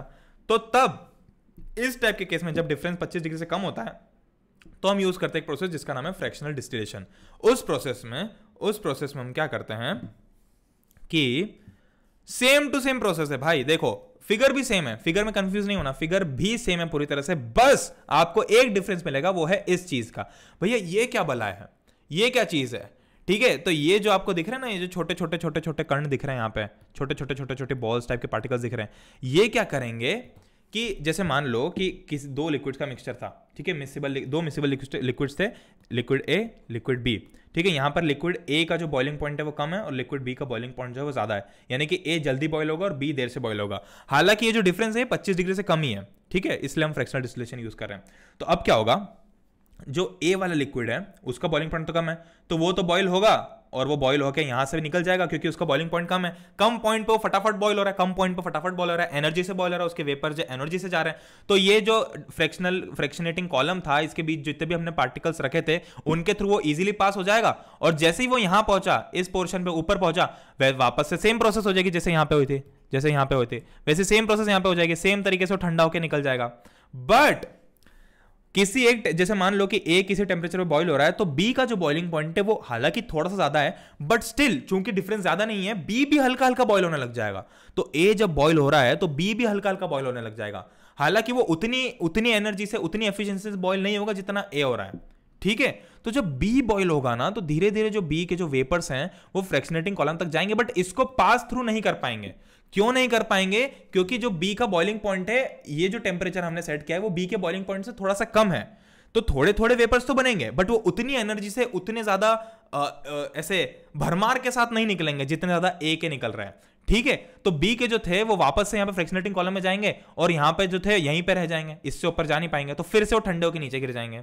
तो क्या होगा, देखो फिर से मैं क्विकली बताऊं, सिंपल सी चीज ये होगी कि ए और बी दो लिक्विड थे, ए का बॉइलिंग पॉइंट कम, बी का बॉइलिंग पॉइंट ज्यादा। तो ए तो भाई किसी पर्टिकुलर टेम्परेचर में, मान लो मैंने इसको 70 डिग्री सेल्सियस दे दिया, तो 70 डिग्री, ये तो थोड़ा कम हो गया, 100 डिग्री सेल्सियस दे दिया, 100 डिग्री सेल्सियस पे मान लो कि ए बॉयल हो जाता है, और बी जो होता है वो 120 डिग्री सेल्सियस पे होता है। ठीक है, तो जो ए है वो बॉयल होने लग गया, मस्त एनर्जी से बॉयल हो रहा है, 100 डिग्री सेल्सियस पे दे रखा है हमने, मस्त एनर्जी से बॉयल हो रहा है, मस्त मस्त मस्त बॉयल होकर यहाँ पे वेपर्स गए, यहाँ से नीचे हो गया, यहाँ से भी पास हो गया क्योंकि उसकी जो भरमार थी वो बहुत ज्यादा थी। बट बी के केस में वो केवल हल्का हल्का बॉयल हो रहा है, बट उसकी भरमार इतनी नहीं थी क्योंकि वो टेक्निकली 120 डिग्री पे बॉयल होता है, बट हल्का हल्का बॉयल जो होगा वो यहाँ पे रुक जाएगा, तो वो यहाँ पे रुक जाएगा, तो वापस से ठंडा होकर नीचे आ जाएगा। तो ऐसे केस में हमारे पास में यह अलग हो गया प्योर लिक्विड कंपोनेंट, और ये अलग हो गया। Very simple. Fractional distillation exactly same as distillation. Just the difference is that the boiling points in the two liquids is less than 25 degrees Celsius या फिर 25 Kelvin, कुछ भी बोल सकते हो, because एक one and the same thing है, difference तो वही होगा। ठीक है, कोई चीज बताऊं मैं आपको ताकि आप बाद में कंफ्यूज ना हो कभी, मैं बता देता हूं। केल्विन में और डिग्री सेल्सियस में डिफरेंस तो है, ठीक है, ये दोनों अलग है, बट इनका जब भी डिफरेंस निकालते तो वैल्यू सेम आएगी ना। क्यों? मान लो कि भाई 500 केल्विन माइनस 400 केल्विन कर रहा हूं मैं, तो भी जो डिफरेंस है वो सेम ही आएगा, अगर मैं इसी को डिग्री सेल्सियस में कन्वर्ट करके करूं तो भी, ठीक है, तो भी सेम ही आएगा। क्यों? डिफरेंस है, एग्जैक्टली डिफरेंस है, 273 का डिफरेंस है, एग्जैक्ट डिफरेंस है। कोई हमने इसमें मल्टीप्लीकेशन डिवीजन थोड़ी ना किया है, सिर्फ एडिशन ही किया है ना। तो ये प्लस 273 हुआ, माइनस 273 हो गया, तो ये वाला इफेक्ट तो खत्म हो जाएगा। सिंपल सी चीज, या ये जरूरत नहीं थी इसकी, बट मैंने बता दिया फिर भी। क्रोमेटोग्राफी ये बहुत ही खूबसूरत है, एक ब्यूटीफुल सा कंसेप्ट है। इसके बाद में बस हमारे पास में दो ही चीजें बची हैं, बहुत ही क्विकली बताता हूं, और यही दो चीजें जो थोड़ी डिफिकल्ट लगती है। क्या हुआ? क्रोमेटोग्राफी। इसमें क्या हुआ? क्रोमेटोग्राफी, क्रोमा, ठीक है। क्या डिफरेंस दिखा आपको? क्रोमा बोले तो कलर। क्रोमेटोग्राफी जैसे ही आपको बोले ना, आपको दिमाग में चेंज जाना चाहिए, दिमाग में क्लिक होना चाहिए कि हम कलर की बात कर रहे हैं, ठीक है, कलर की बात कर रहे हैं। अब इसमें हम डिफरेंस किस चीज का यूज करेंगे? सॉल्युबिलिटी का करेंगे, ठीक है, ये सॉल्युबिलिटी का डिफरेंस यूज करेंगे। कैसे करेंगे? वो ऐसे करेंगे कि ये जो दिख रहा है ना आपको, हमने अभी डाई वाला देखा था, थोड़ी देर पहले मैं आपको बताया था, ये डाई हमने अलग की थी यहाँ पे ये इवेपोरेशन के थ्रू हमने डाई अलग की थी, तो वो तो खैर अलग चीज थी, ठीक है, क्योंकि हमको उसको अलग रोकना था। बट यहां पर हम क्या करेंगे कि separation of dyes in black inks, वहां पर हमारे पास में सिर्फ एक ही डाई थी, बट ये वाली जो ब्लैक इंक है इसमें मल्टीपल डाइज हैं। तो एक्चुअली जो ब्लैक इंक होती है ना, वो ब्लैक इंक खुद ब्लैक नहीं होती है, उसमें बहुत सारे कलर्स मिक्स होते हैं, तब हमको ब्लैक दिखती है। तो हमको क्या करना है, उन कलर्स को अलग अलग करना है, हमको उन सारी डाइज को अलग अलग करना है, ठीक है। अलग अलग कलर की जो भी डाइज थी, जिन्होंने मिक्स डाइज, DIS डाइज नहीं भाई, DYES डाइज जो थी, इनको अलग अलग करना है। जिन्होंने ब्लैक इंक को बनाया, हमको उनको सेपरेट करना है। तो हमने क्या किया, हमने एक पेपर लिया। देखो ये बहुत ही सिंपल सा एग्जांपल है, मैं आपको बताता हूं। खैर ये पेपर नहीं है, ये जो पेपर है ये अलग पेपर होता है, ये अलग टाइप का पेपर होता है, ठीक है। इसको क्रोमेटोग्राफिक पेपर भी बोलते हैं, आपको केमिस्ट्री लैब में एक्सपेरिमेंट भी होगा। मान लो कि ऐसा एक पेपर है, मैंने क्या कि ये जो इंक थी ना, ये जो इंक दिख रही है आपको, ये वाला इंक का धब्बा, तो मैंने एक इंक का धब्बा यहाँ पर डाल दिया, ठीक है। ये पेन नहीं चलेगा, इस पर सेंसर वाला पेन है। मैंने एक इंक का धब्बा इधर डाल दिया, ब्लैक इंक का ड्रॉपर से यहाँ डाल दिया, ठीक है। बहुत ही गंदा है बट कोई बात नहीं। फिर मैं इसको क्या करूँगा, पानी में डाल दूंगा। अब क्या होगा, जब मैं इस क्रोमेटोग्राफिक पेपर को पानी के अंदर डालता हूं, तो जो पानी है ना, इससे ऊपर आने लग जाता है। क्यों? क्योंकि ये जो पेपर है ये बना ही ऐसा होता है कि धीरे धीरे पानी को एब्जॉर्ब करे। बहुत सारे आपने देखे होंगे ना कि आपके फाउंटेन पे में जो कैपिलरी होती है वो भी सेम काम करती है। उसको अगर आप इंक के अंदर डालोगे तो ऑटोमेटिकली इंक ऊपर पास होना चालू हो जाएगी। सेम यहाँ पर भी आपको कैपिलरी वाला इफेक्ट देखने को मिलता है। अगर आप मान लो कि नॉर्मल पेपर को, अपने कॉपी वाले पेपर को, रफ पेपर को भी पानी के अंदर डालोगे ना तो आपको दिखेगा कि हाँ पानी ऊपर रेज हो रहा है धीरे धीरे। ये घर के पे भी करके देख सकते हो। तो यहाँ पे क्या होगा, जब मैंने ब्लैक इंक को डाला तो मैं ब्लैक इंक को हल्का सा ऊपर रखूंगा, मैं इसको पानी में नहीं डुबा रहा हूं, ठीक है, मैं इसको पानी में नहीं डाल रहा हूं। देखो पानी का लेवल केवल यहां तक है और ब्लैक इंक थोड़ी सी ऊपर है, ठीक है। तो क्या होगा कि जब पानी धीरे धीरे शीट से एब्जॉर्ब होना चालू होगा, देखो डायग्राम अगर मैं दिखा दूं, क्योंकि ये भी बहुत खूबसूरत है, ये भी एनसीईआरटी में मिलेगा आपको। वाटर इंक्स एनसीईआरटी में एक्जैक्टली नहीं मिलेगा, बट हाँ ये क्वेश्चन पूछा जाता है। Beaker, paper, pen, point wood, piece of wood, ठीक है। पीस ऑफ वुड तो इसलिए ताकि हम यहाँ पे इसको लटका सकें। हमने इसको क्या किया कि यहाँ पे पीस ऑफ वुड लिया, उसके ऊपर इस पेपर को ठोक दिया और उसको बीकर में डाल दिया, ठीक है। अब पानी क्या हुआ कि धीरे धीरे ऊपर आने लगा। अब देखो यहां पर आप है ना कलर में कंफ्यूज मत होना। देखो बहुत सारे लोग कलर में कंफ्यूज हो सकते हैं कि यार कलर की सॉल्युबिलिटी कैसे अलग हो सकती है। नहीं, ये जो ब्लैक जो इंक दिखती है ना ये अलग अलग डाइज से बनी है और हमको उन डाइज को अलग करना है। और ये जो डाइज होती हैं इनका कलर अलग है, तो कहीं भी कलर सॉल्युबल है कि नहीं है उससे फर्क नहीं पड़ रहा है हमको, ठीक है। कलर तो हमको दिख रहे हैं, वो तो एक कॉन्सिक्वेंस है। हमको अलग करना है डाइज को, और डाइज की सॉल्युबिलिटी अलग अलग हो सकती है, ठीक है। जैसे कि मान लो कोई सी डाई येलो कलर की है तो हमको येलो कलर से लेना देना नहीं है, हमको बस ये लेना देना है कि वो जो येलो कलर्ड डाई है उसकी सॉल्युबिलिटी अच्छी है, बुरी है, कैसी है, ठीक है। अब देखो जैसे से पानी ऊपर आना चालू हुआ, अब यहाँ पर बहुत सारी डाइज थी, इसको आप एक कलर की तरह मत देखो, अब आप इसको बहुत सारी डाइज की तरह देखो, ठीक है। मान लो कि मैं यहाँ पे अलग अलग कलर की डाइज लगा देता हूँ, ये ढेर सारी डाइज यहाँ पे अलग अलग हो गई। आप डाइज की तरह देखो, अब ये पानी धीरे धीरे ऊपर आने लगा। अब क्या हुआ कि कुछ डाइज तो ऐसी थी इस इंक के अंदर जो कि बहुत अच्छे से सॉल्युबल थी, फटाफट वाटर में सॉल्युबल हो गई। तो जो जल्दी सॉल्युबल हो जाएगी वो भी वाटर के साथ में रेज होना चालू हो जाएगी, ठीक है। मान लो कि येलो कलर डाई थी, वो फटाफट सॉल्युबल हो गई वाटर के अंदर। अब जैसे ही वो सॉल्युबल है तो जब पानी ऊपर जा रहा है तो वो पानी जो है वो उसमें मिक्स होके अपने साथ साथ उसको ऊपर लेके जाएगा, क्योंकि वो डाई वाटर में सॉल्युबल हो गई। तो जैसे ही वो वाली पर्टिकुलर डाई वाटर में, बहुत सारे डाइज थे, मान लो कि 6-7 डाइज हैं, उन 6-7 इस ब्लैक कलर के एक धब्बे के अंदर भी 6-7 डाइज है, ठीक है, कंफ्यूज मत हो। तो वो जो 6-7 डाइज हैं उनमें से एक डाई ऐसी थी जो कि पानी से फटाफट सॉल्युबल हो गई।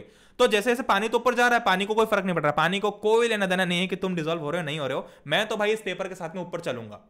तो जैसे ही पानी ऊपर जा रहा है तो कोई सी एक कलर की डाई फटाफट जो सॉल्युबल हो जाएगी वो भी पानी के साथ में ऊपर निकलने लग जाएगी। फिर जो थोड़ी सी कम सॉल्युबल होगी वो उसके बाद ऊपर चलने लगेगी, और जो उससे कम सॉल्युबल होगी उसके बाद ऊपर चलने लगेगी। सेम देखो यहां पे हुआ है, यहां पे क्या हुआ है कि ये स्टार्ट ऑफ द प्रोसेस था, ये एंड ऑफ द प्रोसेस है, ठीक है। ये पानी ऊपर जाते हुए दिख रहा है आपको। तो यहां पे क्या हुआ कि जो येलो कलर की डाई थी वो फटाफट सॉल्युबल थी, वेरी सॉल्युबल थी। तो जैसे ही पानी ऊपर जाने लगा वो उसके साथ साथ ऊपर चलने लग गई, ठीक है, यहां पे चलने लग गई। बट पानी तो ऊपर जा रहा है, देखो यहाँ पे आपको पानी भी दिख रहा होगा, ये पानी है ना यहाँ तक पहुंच चुका है, ठीक है, इस पेपर के यहाँ तक पानी पहुंच चुका है, ठीक है। तो जैसे ही पानी ऊपर जा रहा है वैसे ये येलो कलर डाई को लेके साथ में चले जाएगा। फिर धीरे धीरे जब पानी वहीं पे था तो अब ये जो रेड वाली डाई थी या फिर ये जो भी पिंक रेड वाली डाई थी ये थोड़ी कम सॉल्युबल थी, तो थोड़ी देर बाद पानी में घुलेगी और थोड़ी देर बाद ऊपर चलना चालू होगी। फिर ऐसे ही करके ऑरेंज वाली थी, ये थोड़ी देर और बाद सॉल्युबल होगी और थोड़ी देर और बाद चलेगी।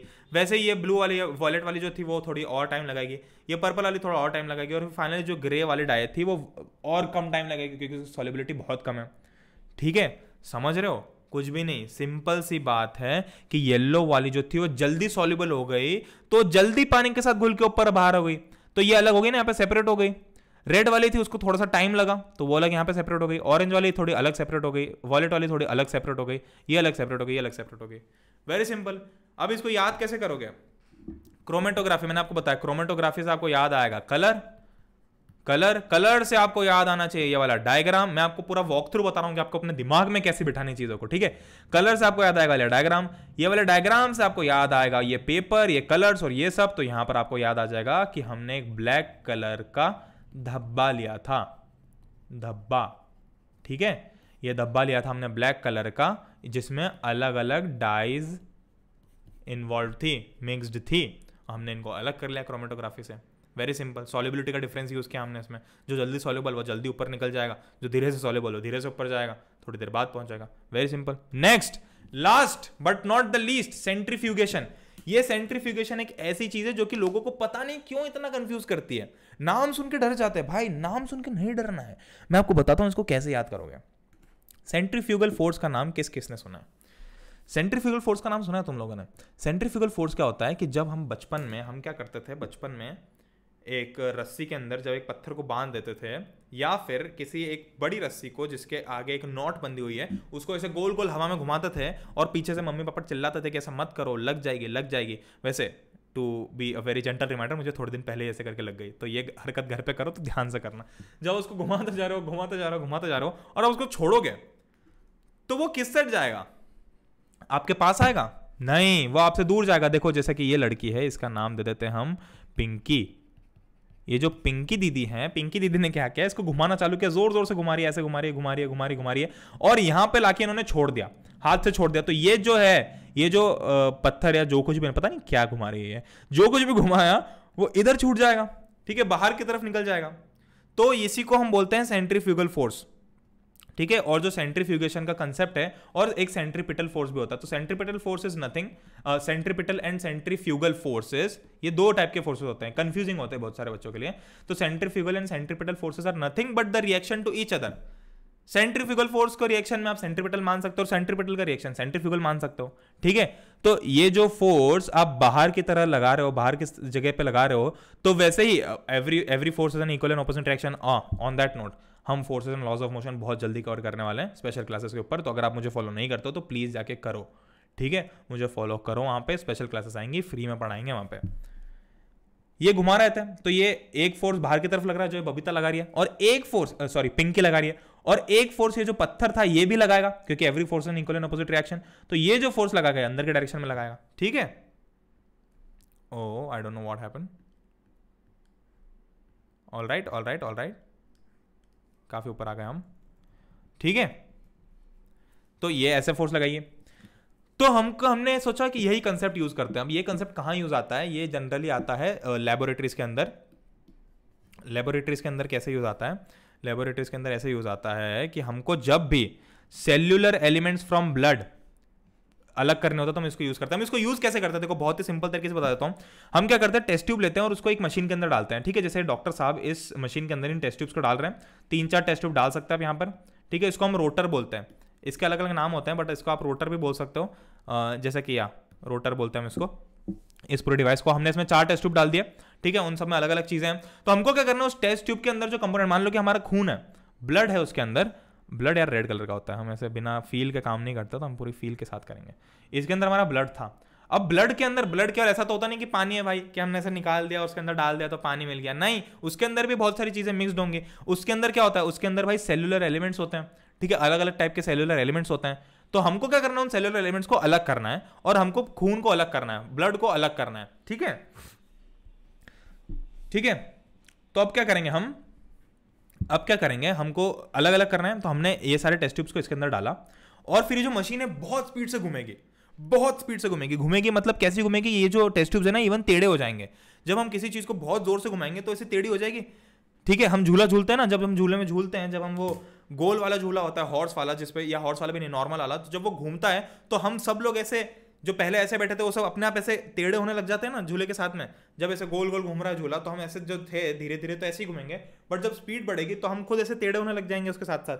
सेम चीज यहाँ पे होगी कि ये टेढ़ा हो जाएगा, और जैसे ये टेढ़ा हुआ तो ये सेंट्रीफ्यूगल फोर्स जो ये पिंकी लगा रही है ना, जो पिंकी घुमा रही है और जो फोर्स लग रहा है, सेम वही फोर्स लगा। भाई फोर्स क्या कर रहा था, ये फोर्स धकेल रहा था, ये जो पत्थर था इसको उधर की साइड धकेल रहा था, ये ध्यान से देखो, उधर की साइड धकेल रहा था। तो इस केस में क्या होगा कि जो टेस्ट ट्यूब था उसके अंदर जो कुछ भी एलिमेंट्स थे उसमें क्या होगा कि ये जो रोटर है जब घूमेगा जोर जोर से, तो जो भारी वाले एलिमेंट्स होंगे, भारी वाले पार्टिकल्स होंगे, वो इस साइड धकेल दिए जाएंगे। देखो ध्यान से, ये बिफोर और आफ्टर का फोटो, इसमें आपको क्लियरली समझ में आएगा। ये बिफोर यानी कि अभी चालू नहीं हुआ सेंट्रीफ्यूगेशन, अभी ऐसा ही है। जब चालू हुआ बहुत स्पीड से घूम रहा है घूम रहा है घूम रहा है घूम रहा है, तो क्या होगा कि ये जो पार्टिकल्स थे, देखो जो यहाँ पे मिक्स्ड थे, अब वो अपने आप अलग हो जाएंगे यहाँ पे, ठीक है। तो जब ये अलग हो जाएंगे फिर हम इनको निकाल लेंगे, ठीक है, फिर हम उसको रोकेंगे, हम उसको निकालेंगे और वो अलग मिल जाएगा। तो वो जो पार्टिकल्स है वो नीचे की तरफ एक्यूमुलेट हो जाएंगे, ठीक है, ये इस कोने में एक्यूमुलेट हो जाएंगे सारे के सारे, जो पहले पूरे के पूरे लिक्विड में थे, अब वो केवल यहाँ पे नीचे की तरफ एक्यूमुलेट हो जाएंगे जोर जोर से घुमाने के बाद में। और जब वो अलग एक्यूमुलेट हो जाएंगे तो हम जो हमारे को जो लिक्विड चाहिए था वो अलग निकालेंगे, और जो पैलेट थे यानी कि जो पार्टिकल्स थे वो अलग निकल जाएंगे। इसकी एक एप्लीकेशन ये है कि हमको remove cellular elements from blood to provide cell free serum और प्लाज्मा। मान लो कि हमको प्लाज्मा चाहिए, जिसमें सेल ना हो, सेल फ्री चाहिए, तो हम इस ट्रिक को यूज करेंगे। उससे क्या होगा, इस टेक्निक को यूज करेंगे सेंट्रीफ्यूगेशन की। उससे क्या होगा कि बहुत स्पीड से जब चीजें घूमेंगी, बहुत स्पीड से जब घूमेंगी, तो ये जितनी भी सेल्स थी ना, ये सब एक जगह एक्यूमुलेट हो जाएंगे अलग, और जितना भी हमारा प्लाज्मा था, सेल फ्री प्लाज्मा था, वो अलग जगह एक्यूमुलेट हो जाएगा। तो हमको यहाँ पर मिल जाएगा। याद कैसे करना है अब, ठीक है, ये भी बताता हूँ टेक्निक। सेंट्रीफ्यूगेशन, सेंट्रीफ्यूगेशन से सबसे पहले क्या याद आएगा आपको, सेंट्रीफ्यूगल फोर्स। सेंट्रीफ्यूगल फोर्स से आपको आ जाना चाहिए ये वाला फिगर, जिसमें ये जो पिंकी थी, ये पिंकी इसको घुमा रही है जोर जोर से, सेंट्रीफ्यूगल फोर्स लगा रही है। अब आपको याद आएगा कि अच्छा घुमा रही है, मतलब यानी कि घुमाने का यूज है, यानी कि इसको धकेलने का यूज है, जोर जोर से घुमाने का। तो जब आप घुमाने का याद आएगा तो आपको ये वाला फिगर याद आ जाएगा। जब आपको ये फिगर याद आएगा तो आपको ये भी याद आ जाएगा कि अच्छा घूमने के बाद में जैसे इसमें जो फोर्स है वो सारी चीजें उसको उधर की तरफ धकेल रही हैं, ऐसे धकेल रही हैं, वैसे ही इस केस में ये जितने भी आपकी इंप्योरिटीज थी, जो मिक्सचर था, वो अलग सेपरेट हो जाएगा। ठीक है, वेरी सिंपल, वेरी सिंपल। ठीक है, दैट्स इट। अगर मैं अब आपको देखो सेपरेशन पूरा कंप्लीट कर लिया, इसके पहले is matter around us pure पूरा लाइव में भी कवर कर लिया है। दोनों चीजें कवर हो गई, आपका चैप्टर अब खत्म हो चुका है। बहुत ही जल्दी आपको नोटिफाई मैं कर दूंगा कि मैं स्पेशल क्लासेस में आऊंगा, और इसकी आपके साथ में बैठ के, आप भी मैं भी, हम साथ में बैठ के, भाई बहुत थोड़ा मेहनत का काम है बट स्टिल मैं कर लूंगा, साथ में बैठ के हम एनसीईआरटीज़ को सॉल्व कर लेंगे। ठीक है, क्या हुआ इससे फायदा, क्या क्या हुआ, चैप्टर पूरा सॉल्व हो गया, चैप्टर समझ में आ गया। ठीक है, मैंने आपको मेरे साथ साथ बैठ के आपको पढ़ाया, ऐसे कि मैं किसी दोस्त को पढ़ा रहा हूँ। एग्जाम के एक दिन पहले जैसे दोस्त को पढ़ाता है ना, वैसे मैं आपको पढ़ा रहा हूँ। मैंने आपको पूरा का पूरा लेक्चर पढ़ा दिया। अब इसके बाद में मैं क्या करूंगा कि जो एनसीईआरटी सॉल्यूशंस है वो भी साथ में स्पेशल क्लासेस पे, वो मैं यूट्यूब पे नहीं लूंगा, वो स्पेशल क्लासेस पे कोशिश करूंगा जल्दी से जल्दी, जैसे ही सब कुछ फिक्स हो जाता है, टाइमिंग्स फिक्स हो जाते हैं, तो मैं आपको नोटिफाई भी कर दूंगा कि वो स्पेशल क्लास कब आने वाली है, उसमें हम एनसीईआरटी सॉल्व कर लेंगे। ऐसे ही आपके अभी तो है केवल और केवल 3 चैप्टर है केमिस्ट्री में। ठीक है, केवल ये 3 चैप्टर्स बचे हैं। तो अगर हम इन 3 चैप्टर्स को थोड़ी ईमानदारी से, थोड़ा सा अच्छा टाइम देके कर लेंगे ना, तो भाई मजा आ जाएगा। ठीक है, केवल 3 चैप्टर है, is matter around us pure, structure of atom और एटम्स एंड मॉलिक्यूल्स। सोचो, आप एक बात सोचो कि आज से पहले कभी ऐसा नहीं होगा कि आपके साथ बैठ के आपको कोई बता रहा है। ठीक है, जब मैं आपको is matter around us pure कराऊंगा, ये जैसे चैप्टर करा लिया मैंने, इसकी मैंने आपको पूरा का पूरा नोट्स बता दिया। नोट्स क्या मतलब, एक तरह से लेक्चर समझा दिया।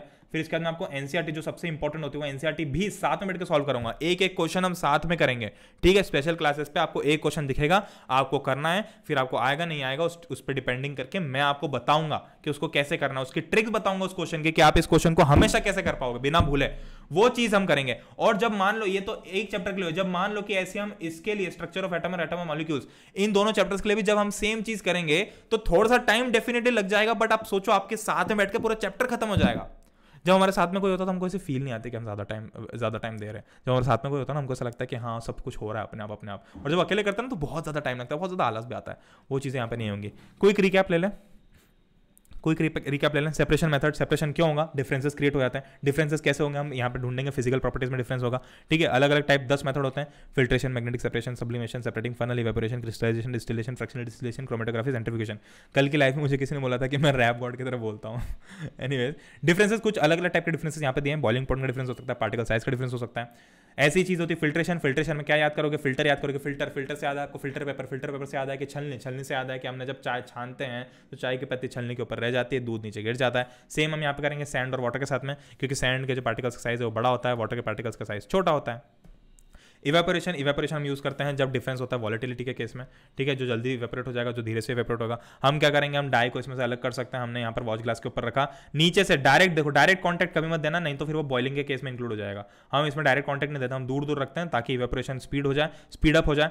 इंक जो है वो हमारे डाई, जो सॉलिड डाई था वो यहीं रह जाएगा, और जो लिक्विड वाला एलिमेंट था वो बाहर उड़ जाएगा वेपर्स के फॉर्म में। क्रिस्टलाइजेशन में सेम वही चीज़ हुई। क्रिस्टलाइजेशन में क्या हुआ, हमने वॉलेटिलिटी का यूज़ किया। ठीक है, हमने क्या किया, वॉलेटिलिटी का यूज़ किया, और ये चीज़ हो गई हमारे पास में। ठीक है, इसमें भी सेम हुआ, हमने सेम इसको दूर दूर रखा। और क्रिस्टलाइजेशन में हमको क्रिस्टल फॉर्म करना है, तो कैसे याद करोगे, क्रिस्टल याद किया, क्रिस्टल से आपको याद करना है कि हमने कॉपर सल्फेट के क्रिस्टल्स बनाए थे। नेक्स्ट, मैग्नेटिक सेपरेशन कैसे याद करोगे, भाई चुंबक है, चिपक जाना चाहिए। कैसे चिपकेगा, टायर से चिपकेगा, जैसे यहाँ पर चिपकेगा, चिपकी हुई चीज़ यहाँ पर नीचे गिरेगी और बिना चिपकी हुई चीज़ यहाँ पर नीचे गिरेगी। सेम सब्लिमेशन कैसे याद रखोगे, भाई एक चीज़ सब्लिमेट हो जाएगी, एक चीज़ सब्लिमेट नहीं होगी। एग्जाम्पल आप कैसे याद रखोगे, अमोनियम क्लोराइड, NaCl, बढ़िया कॉमन एग्जाम्पल है सॉल्ट। इन दोनों का मिक्सचर था यहाँ पे, हमने क्या किया, हमने सोचा कि एक चाइना डिश के अंदर रखा, एक फनल उल्टी लटका दी, एक कॉटन प्लग प्लग लगा दिया, क्यों? क्योंकि अमोनियम क्लोराइड जो है फटाफट वेपर्स के फॉर्म में ऊपर जाना चालू कर देगा, कॉटन प्लग उसको रोक लेगा, वहां पे उसको सॉलिडिफाई कर देगा और वो हमको दीवार पे चिपका हुआ दिख जाएगा। सॉल्ट तो वहीं की वहीं रहेगी क्योंकि वो सब्लिमेट ही नहीं होगी। सेपरेटिंग फनल, सेपरेटिंग फनल कैसे याद करोगे? सेपरेटिंग फनल अलग टाइप की फनल, अलग टाइप की फनल। नॉर्मल फनल कैसी होती है? नॉर्मल फनल ऐसी होती है, जो ये वाली फनल है ना, नॉर्मल फनल ऐसी दिखती है, ठीक है। सेपरेटिंग फनल थोड़ी अलग टाइप की होती है। अलग टाइप की फनल को कैसे याद करोगे? अलग टाइप के लिक्विड्स होंगे, अलग टाइप के लिक्विड्स मतलब कि इमिसिबल लिक्विड्स, ठीक है। ये आपका सेपरेटिंग फनल हो जाएगा। इसमें क्या होगा? कुछ भी नहीं होगा, सबसे सिंपल यही होता है। पानी ऑयल दोनों को डाला, थोड़ी देर रखा, थोड़ी देर जब तक कि ऑयल अलग ना हो जाए, पानी अलग ना दिखे तब तक रखा। जैसे ही ऑयल हमको ऊपर दिख गया पूरा, हमने नीचे से नल खोला तो पानी नीचे गिर गया, और जैसे ही ऑयल वहां तक पहुंचा नल बंद कर दिया। Distillation very easy. डिस्टिलेशन में क्या करना है? कुछ डिफरेंस इन बॉइलिंग पॉइंट देखना है। कोई सी चीज़ जल्दी बॉयल होगी, कोई सी चीज़ धीरे से बॉयल होगी। जैसे ये वाले केस में पानी और एसीटोन के मिक्सचर के केस में जो एसीटोन है वो जल्दी बॉयल होगा, उसके वेपर्स बन जाएंगे। वेपर्स कहाँ जाएंगे? जगह दी नहीं हमने, यहाँ से ब्लॉक कर दिया, जगह दी नहीं तो एक ही जगह थी, यहाँ से निकल जाएगा। जब यहाँ से निकलेगा तो ये जो था ये वाटर कंडेंसर था, यहाँ पर वो ठंडा हो जाएगा, लिक्विफाई हो जाएगा और यहाँ पर नीचे गिर जाएगा। पानी तो यहीं कहीं रहेगा क्योंकि वो इस टेम्परेचर पर बॉयल ही नहीं हो रहा है। नेक्स्ट फ्रैक्शनल डिस्टिलेशन तब यूज करते हैं जब 25 डिग्री से कम का हो। फ्रैक्शनल कैसे याद करोगे? फ्रैक्शनल यानी कि डिफरेंस थोड़ा सा कम है। फ्रैक्शन जनरली कम होता है ना, 1/2 कम होता है, 3/4 ये सब चीजें कम होती है। तो फ्रैक्शनल डिस्टिलेशन फ्रैक्शन से याद कर लेना। फ्रैक्शन छोटी वैल्यू होती है, तो जब छोटा डिफरेंस होगा, 25 डिग्री से कम का डिफरेंस होगा, तो हम इसको यूज कर सकते हैं। करना क्या है? दो लिक्विड डालेंगे, ए और बी। ए मान लो जल्दी बॉयल हो रहा है, बी धीरे से बॉयल हो रहा है, क्योंकि ए का बॉइलिंग पॉइंट कम है, बी का बॉइलिंग पॉइंट ज्यादा है। तो ये कम बॉइलिंग पॉइंट पे जल्दी बॉयल होने लग गया। ए फटाफट पूरी भरमार में बॉयल हो रहा है, यहाँ जगह मिले नहीं, यहाँ से नीचे गिर गया। बट बी जो है वो भी हल्का हल्का बॉयल होगा, बट ये जो फ्रैक्शनेटिंग कॉलम था जहाँ पे बहुत सारे ऐसे पार्टिकल्स थे, उसको रोक लेंगे ऊपर जाने से और वापस ठंडा होकर नीचे आ जाएगा। नेक्स्ट क्रोमेटोग्राफी कैसे याद करोगे? क्रोमेटोग्राफी, क्रोमा बोले तो कलर, ये कलर होता है क्रोमा, ठीक है। कलर से आपको क्या याद आना चाहिए? कलर से आपको ये डायग्राम याद आना चाहिए जिसमें हमने अलग अलग कलर्स को अलग अलग किया है। इससे आपको याद आ गया कि अच्छा हमने एक ब्लैक डाई ली थी, ब्लैक इंक का स्पॉट लिया था जिसमें अलग अलग डाइज थी, उनको हमको अलग अलग करना है। तो हमने फिर ये प्रोसेस यूज किया था कि हमने उस पेपर को पानी के अंदर डाला, जो कलर जो डाई जल्दी से सॉल्यूबल हो रही थी पानी के अंदर, वो जल्दी जल्दी सॉल्यूबल हो जाएगी और अलग निकल जाएगी। जैसे येलो फटाफट यहीं जैसे ही पानी ऊपर आने लगा, येलो यहीं पे सॉल्यूबल होने लग गया था और धीरे धीरे ऊपर आता गया और यहाँ पर अलग हो गया, ठीक है। अब आप बोलोगे कि येलो नीचे तक क्यों नहीं आ रहा है? मतलब येलो पूरा का पूरा क्यों नहीं दिख रहा है? क्योंकि वो खत्म हो गया ना, उस ब्लैक वाले में से हमने येलो को पूरी तरह अलग कर लिया, तो यहां तक खत्म हो गया। इतना ही था बस येलो, इतना ही था रेड, इतना ही था ऑरेंज, इतना ही था वॉयलेट, ऐसा।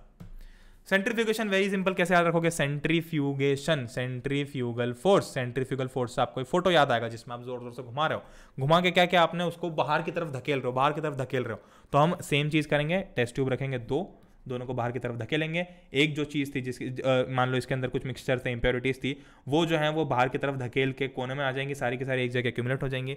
और एक कब यूज़ होता है? खून के टाइम पे यूज़ होता है, जब हमको ब्लड के अंदर से सेलुलर एलिमेंट्स को यूज़ करना होता है ताकि हम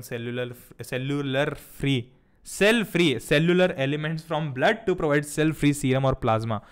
ओह, ये हो जाएगा, ये आपका खत्म। Next, thank you so much for watching. Quickly 2 minute मेरी बात सुनो, ये रहा कूपन कोड PC001। कोई भी परचेज करना हो जस्ट ₹25 पर डे के आसपास मिलेगा, ठीक है। इसके अलावा आप टेलीग्राम ग्रुप ज्वाइन कर सकते हो, ठीक है। टेलीग्राम ग्रुप पे आपको लाइव जो है बहुत सारे अपडेट्स मिलते रहेंगे। अनअकैडमी की ऐप, ये जो सब्सक्रिप्शन आप यहाँ से खरीद सकते हो, यहाँ पे क्लिक करके, खैर यहाँ पे क्लिक तो नहीं करोगे, डिस्क्रिप्शन में लिंक मिल जाएगी। और मुझे फॉलो कर सकते हो अनअकैडमी की ऐप के ऊपर, मेरा यूजर नेम है प्रणय चौहान। वहाँ पर हम जाएंगे लाइव, स्पेशल क्लासेस वगैरह भी करेंगे वहाँ पे। और that's it, thank you so much. और थोड़ी सी एनर्जी कम लग रही है तो एनर्जी बढ़ाओ। और रात को हम फिर से एक लाइव स्ट्रीम करने वाले हैं, रात को फिर से एक लाइव स्ट्रीम होगी 10 से 11 बजे की, ठीक है। 10 से 11 में हम इसकी क्विज करेंगे, उस चैप्टर को खत्म करेंगे और स्पेशल क्लासेस में फिर इसके एनसीईआरटी सॉल्यूशन भी कर लेंगे। 10 से 11 डेफिनेट लेना, जितने भी ज़्यादा लोग उतना अच्छा, उतना ज़्यादा मजा आएगा, ठीक है। Thank you so much for watching and I will see you later on I will catch you guys letter. Thank you so much for being with me. I really appreciate that. और goodbye, ठीक है? Enjoy.